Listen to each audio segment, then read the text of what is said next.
Well, hello everybody. Here we are again. We're just getting started on our adventure, and we've already had, we got lost. We did.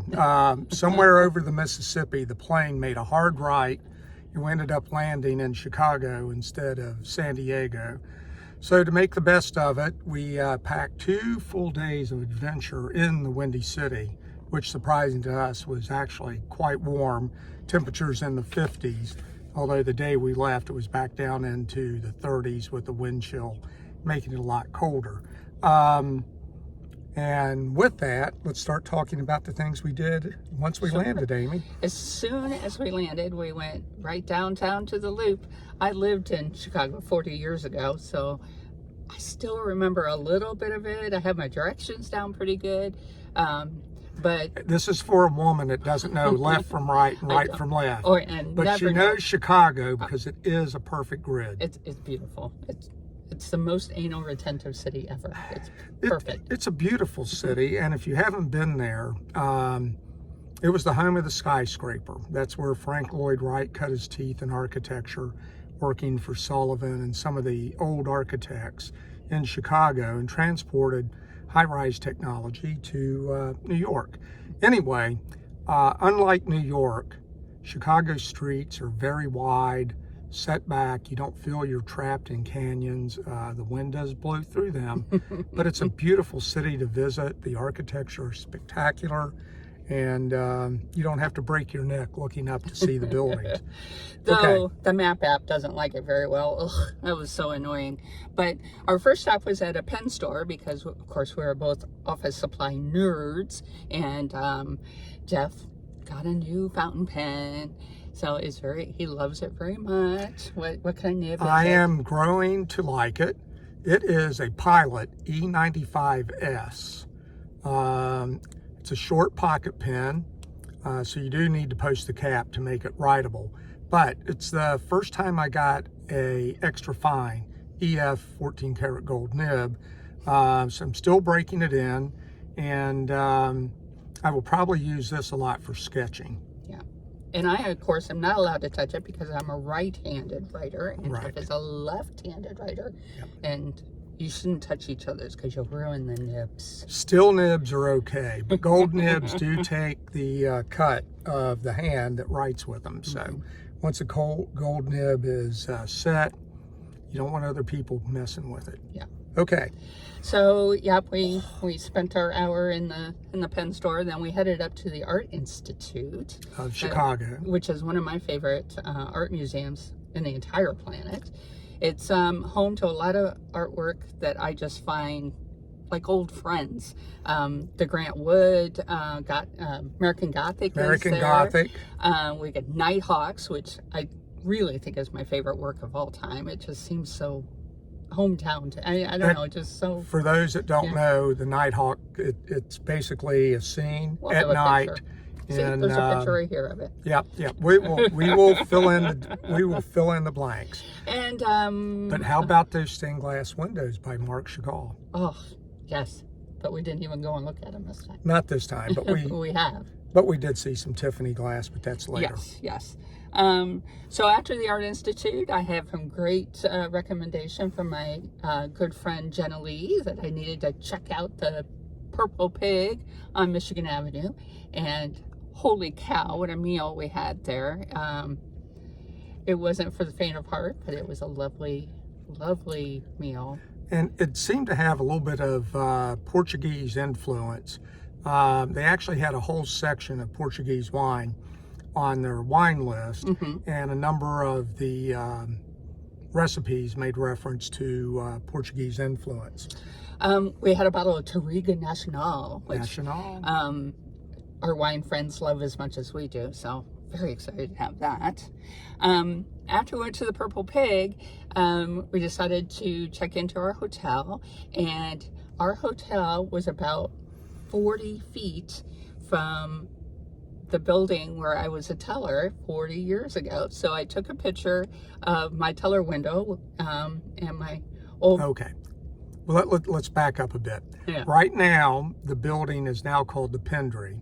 It is, sort of a niche, high-end hotel. Yes. And we kind of peered through the windows a little bit and could see the reception desk, which was the location for the original teller desk. Yeah. So we go in, the doorman opens the door and with flourishes, leads us to there. And Amy takes a photograph and we turn around and get ready to leave. He goes, "What's up?" And Amy tried to explain to him that 40 some years ago, this was a savings and loans, and that where the reception desk was actually her teller. Yes, line. and he didn't believe me. Didn't believe her. He said, "Are you sure you're in the right building?" I said, "I'm sure. I know where I was." Yes. The person was probably only 40, so it was before his birth time or shortly thereafter, where he couldn't remember. That night, we ended up going to Second City. That's also one of our favorite things to do in Chicago. So, and let me tell you, the Tippett, you can book anything there. They have all kinds of shows and choices. Yes. Tickets are $10. You can't go wrong with that. Well, let's back up. So they have a premium, beep. They have a premium theater, and we were shuffled off to the little ones. A couple weeks ago when I was in Chicago, I wanted to get guys to get tickets to go see a local stand-up. So it's a 1-hour show. It starts early, 7 to 8, and it's only $10, but you get to see some fun stuff. This time, it was an improv group, and it was definitely maybe double A, 1 or 2 people in the acts, and it was sort of a competition between 3 teams. It was more fun watching the competition, and you could sort of pick out a star from each of the groups, which were 6 to 8 people per team. And they would take suggestions from the audience for the improv act. So people were yelling out crazy things, like one theme was first world problems, and what was it? It was a dirty sponge, or yes, it was living with a dirty sponge in your sink. And everyone busted the sponge. And I'm sitting there going, "Come on, somebody be the sponge." Nobody took up the sponge. So I gave them low marks on that act. But the last time we'd seen Second City was a few years ago, and it was the 50th anniversary. And they'd brought back a bunch of people that are now stars today. And it was a great show. So, all right, next. Well, that was it for the first day. And the next day we got up. You didn't talk about our little hotel bar. Oh, yeah. Which was the home of the Chicago Auto Club. That's true. And we will have a photo of that for you. Yes. And our bartender, Akeem, was lovely. Akeem was lovely. Yes. Then the next morning we got up and went to breakfast. And then we walked past, on our way to breakfast, we walked past the Chicago Cultural Center, which used to be the old library. Where did we have breakfast? It was in the lobby of an old building under renovation. And what was the name of the building? Pig Iron Grill. Wasn't it? No. I don't think Pigtown Grill. Whatever. No, okay. It was a great breakfast. It was a great breakfast. In a beautiful building. The lobby, it's in the process of being renovated. I think we have a photo of the lobby. We'll show you. I will tell you, if you're contemplating a destination wedding, I would say downtown Chicago has so many venues that are just, the architecture is just fantastic. But it's not as cool as Havre de Grace. Wow. All right. Wow. Just saying. All right, so we went to the Cultural Center, which, again, just a testament to fabulous architecture, and 2 Tiffany domes in it, and they were having an architecture exhibit. Well, it's the Chicago Architectural Biennial exhibit. And the biennials are biennial. You say tomato, I say tomato. Yeah, okay. Anyway, the biennials happen, as you may guess, every other year. And this one featured a lot of cultural influences on architecture in and around not only Chicago, but the Midwest and the Plains. So it was very interesting. Most people, we may not show photos because it's just really weird architecture. I enjoyed it, and Amy did as well. So enough said about that. Then, from culture to cars, the Chicago car show was in town. It's the biggest one in the country. It had just opened. Exactly. So we headed downtown to see that, and we spent a few hours there. So we did a lot of fun things there. Just to mention, it is the largest auto show in the nation. However, this year, they did not fill the convention center. They only used one half because the show was focused on EVs.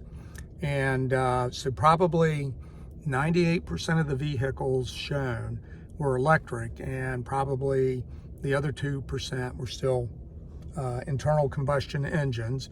So all the supercars, all the exotic cars, a few of the Toyotas, some of the Mustangs. Subaru had the best. Oh yeah. The heads in a way the best display space. They made it up to be a huge forest with rocks and waterfalls, and it was cool. It was, and they had a really good looking sports car. Yes, the BRZ. Yeah, and then their new little electric car I also thought looked really cool. I'd be interested in looking at that in the future. The Solana. Gotcha. It looked like an electric Forester. Yeah. But smaller, I think. Don't know. Then we also checked out the new Volkswagen Buzz. Ooh. That's not Buzz. a Volkswagen girl, but that's Buzz. It was a Buzz.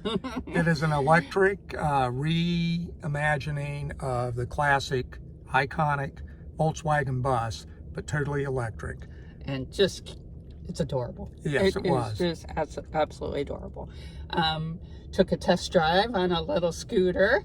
So well, don't forget the test drive in the Tesla. That was kind of a letdown. But well, you drove a couple laps, and we thought we would get to drive it, but no. You have a driver. You have a driver. Oh, boring, yes.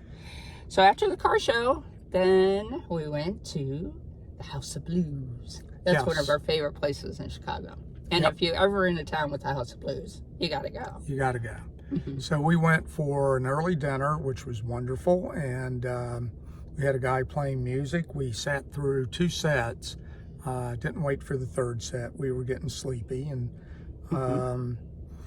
so we headed back to the hotel, and once again we got sucked into the hotel lobby bar. Had to visit Akeem again. We did. We were his only customers tonight, but it was a big Saturday, wasn't it?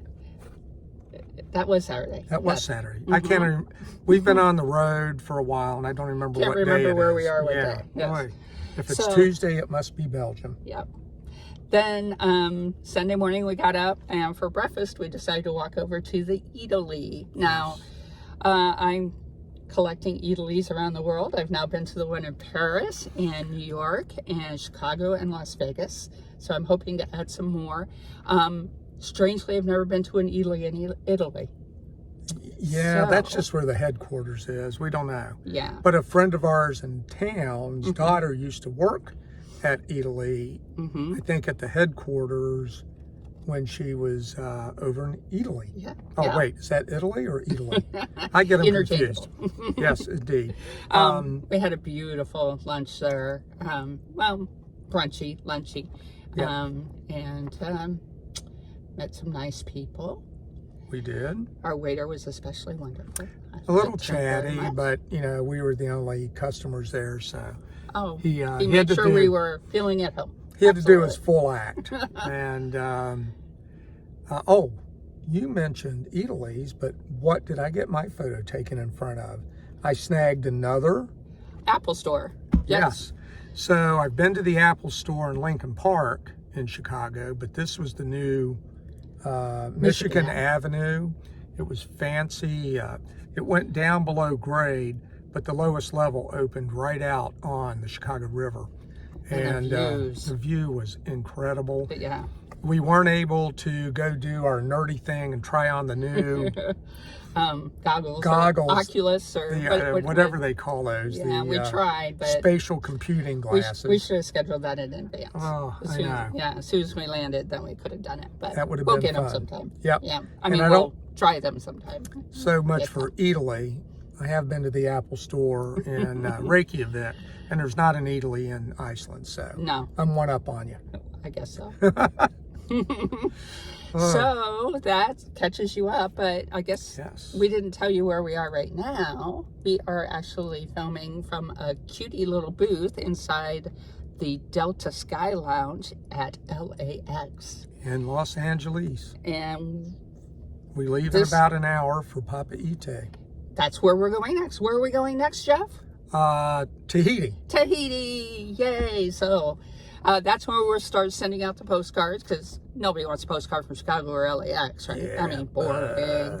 But we'll pick one, and I've already got a little bit of a list of people who would like postcards. Yes. If you want to be added to the list, please just send me an email at postcardtoday@gmail.com. I'm going to put that right up there so you can see it. It'll be like a cloud balloon Maybe. popping out of my head. But for those of you watching the video, Amy is now our video director of entertainment.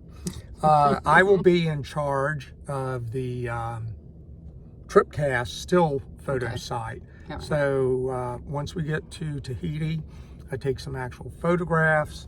Outside the U.S., I will send invites out to those of you that also want to look at still photos. Yeah. And our camera is syncing. Oh, all right. It might be time to sign off. That's what I'm thinking. We're turning into a beach blanket. Bye. Bye, guys. See you in Tahiti.